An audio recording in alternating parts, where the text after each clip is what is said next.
किसी मुल्क में मुझे दिखा दें कि वजीर आजम की अहलिया की दोस्त एमनेस्टी स्कीम में अपना काला धन सफेद कर जाए। किसी मुल्क में मुझे इसका एग्जाम्पल दिखा दें।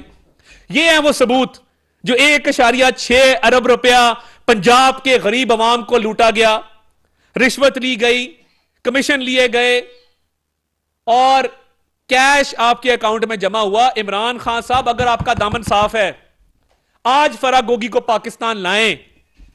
जब फराह, प्रॉब्लम है पाकिस्तान नहीं ला सकते क्योंकि जब फराह आएगी तो वो फर फर बोलेगी, और जब फराह फर फर बोलेगी तो फिर खान साहब के लिए बहुत बड़ा इशू बन जाएगा कि वो बताएगी कि मेरी तो कोई सरकारी पोस्ट नहीं थी, मेरा तो कोई सरकारी ओहदा नहीं था, ये 1.6 अरब रुपया कैश जो मुझे आया है रिश्वत में, कमीशन में, ये इसलिए आया है कि मेरा इमरान खान से और बुशरा मानिका से ताल्लुक था और मैं इनके बिहाफ पे फैसले करती थी, करवाती थी।